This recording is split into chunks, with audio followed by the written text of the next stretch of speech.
Good morning and welcome to the AM News here on the AM Show. Now, very first story.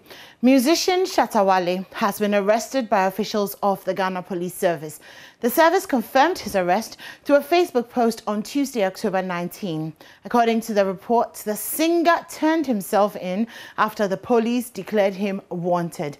He has been arrested to assist the police in investigations for his alleged involvement in the creation and circulation of information intended to cause fear and panic. The service further added, this comes after the singer, born Charles Ni Amamenta Jr., embarked on what has now been confirmed as a prank. Kojo Owusu Kranting and Eric Venator, according to police reports, circulated false information with regards to Chatawale's safety with the intention to cause fear and panic. They were also apprehended. Preliminary investigations by the police revealed the widely reported gunshot attack on Chatawale on Monday, October 18, 2021 was a hoax. According to the Shatta movement boss, he undertook this initiative due to a prophecy by one Bishop Stephen Akwesi, who predicted his death.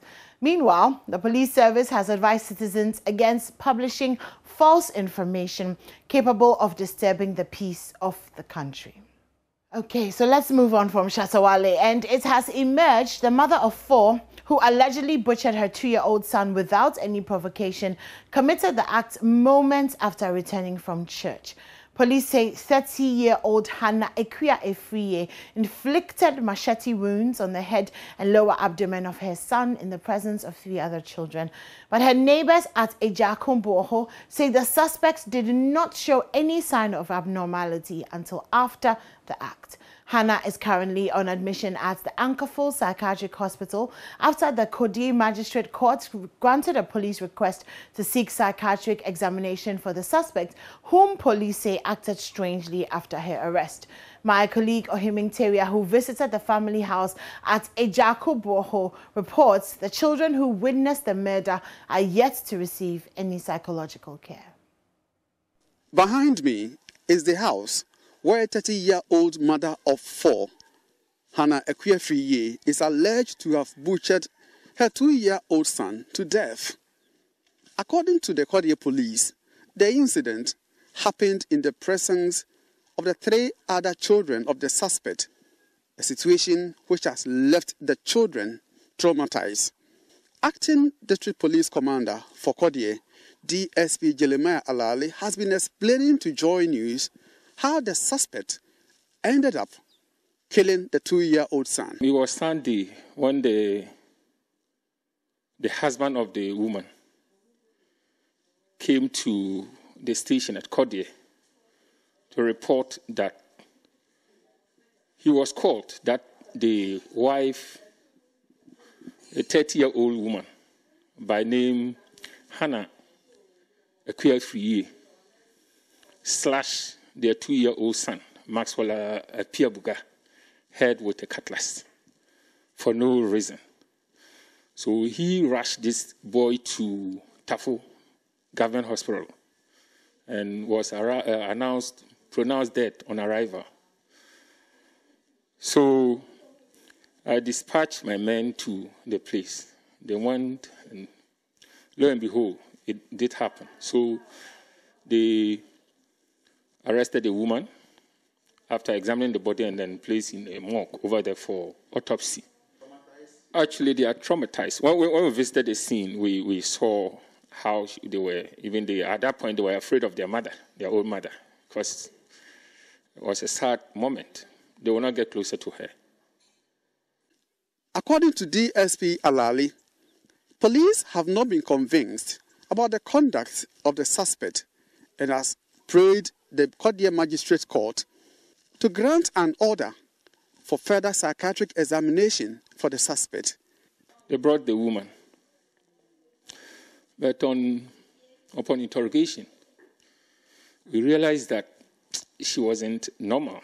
Well, we are not experts, but we went to the scene, we visited the scene of crime, that is in their house, at Boahon Sasa Road there. When we got there, she became of herself.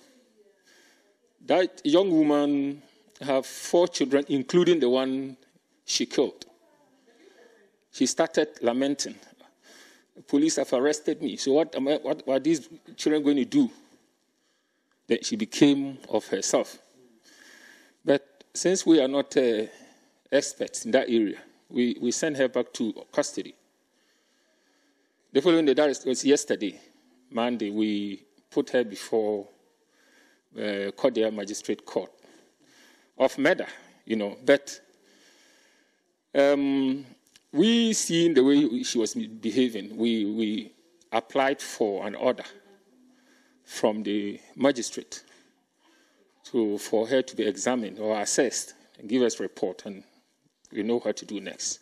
The Kodia Magistrate Court has, however, granted this particular order.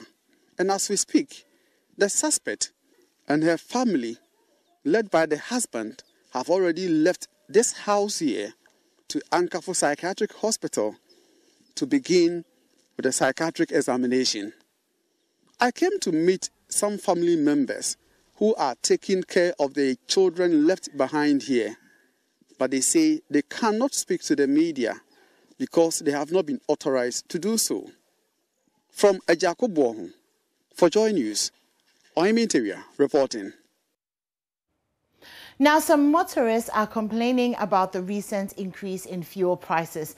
Though it remains the same at some stations, others have increased. My colleague Judith Awatritando visited some fuel stations here in Accra, and she sends in this report. Over the years, fuel prices in Ghana have been on a constant rise, affecting most motorists. But the recent hints given by some oil marketing companies of yet another fuel price increment has not gone down too well with some drivers. In fact,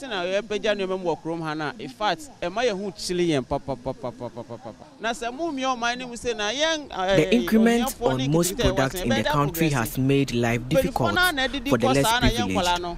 The percentage that comes from the increase in the price of fuel largely goes to those in high places, and the government should look at reducing the prices.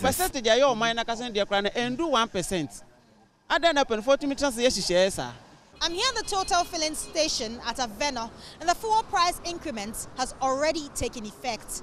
A litre of fuel, which was previously sold at 6 cedis 52 pesos, is now being sold at 6 cedis 80 pesos. Motorists are in fact frustrated. First, we used to buy 30 cedi for the whole day, but now it's like you have to buy 60 cedi, and it's not helping.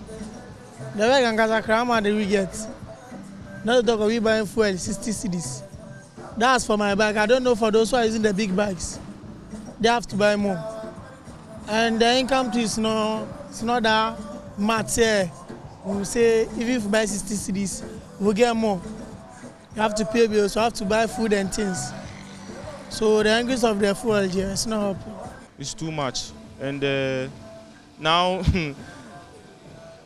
not everyone can really afford it on this price, honestly speaking. Well, the situation here at the Shell filling station is quite different, as fuel prices have still not increased. Although officials refuse to speak on record, they tell me that they are uncertain whether these fuel prices will go up or not.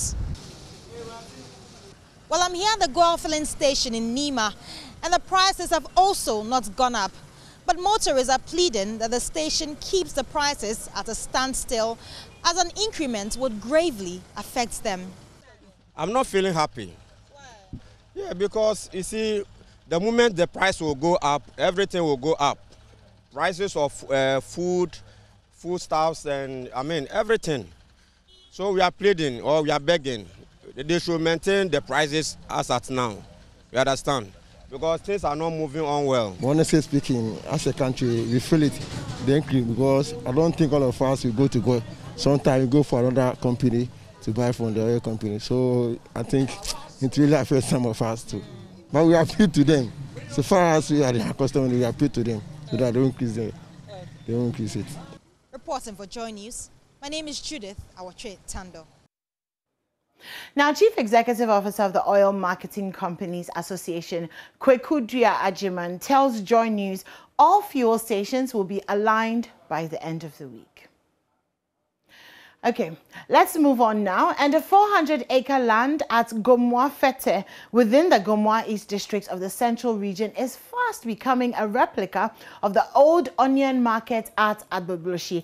In July this year, Greater Accra Regional Minister Henry Korte supervised the relocation of onion sellers to Ajay Kotoku after decades of failed attempts.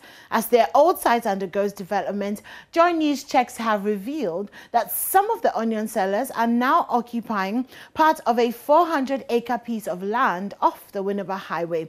Manuel Kranting has more from Dominase, which is fast being overtaken by trading activities. And you know, when I started this, everybody thought, oh, it cannot happen. But please, read my lips.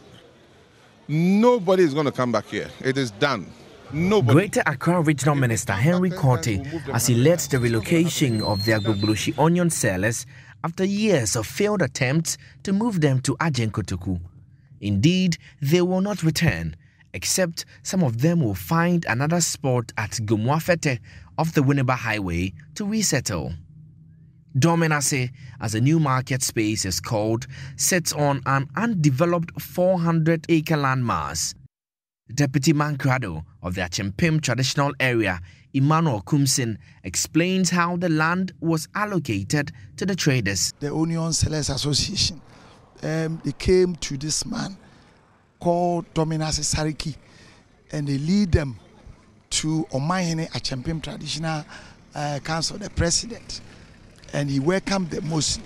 So he cited this very portion that is Blair here. There's nobody is occupied. And they gave them 40 acres. 40 acres? Yes. For the onion market alone? Onion market alone. So the land is almost 400 acres. We have timber market here. We have rubber association. A big vast land, 20 acres for them. The timber, 10 acres for them. And this onion market, 40 acres for them. And plenty people are coming. Spare parts dealers association is coming. Fish Dealers Association is coming. He speaks of plans to develop an ultra-modern market square on the land in the long term. We are having investors, those who are coming to invest this area for that. They are from China. Okay. They are coming to develop, to start from the hill, as you can see over there. It's almost 400 acres here. Okay. So they will start from the top there and develop down to the road side. So when they reach here, they will let the women, the traders, will go and start from there and complete it. But as more people find their way to the market, so do trading activities increase there. Okay, market is booming. It's booming? It's booming. You know, onions, you have already market, you understand? I see. So wherever you go, market keep moving. This is despite its proximity to the highway. Ali Fari speaks for the Onion Sellers Association. Yeah, people I think we got about 6 people knocked down. That's why we got this and we wanted to put it by the road so that, you know, the drivers can even a little bit slow down, so that they can just get a little bit slow down when they get here. Because a lot of people doesn't even know that there's a market. We talked to the assembly, but we need authorization from the assembly so that we can put it by the roadside. And just as we spoke, another trader got knocked down by a speeding taxi. The taxi just knocked it down right now. That's what I'm talking about. We really need the speed ramp right here. Apart from the risk of traders being knocked down by speeding vehicles, development at the market is running ahead of planning, risking the creation of another Agbogboshi market. Manuel Kranting, Joy News, Dominase in the Central Region. Well, that's it for the AM News this morning, but the AM show continues and we'll be getting into the newspapers right after this.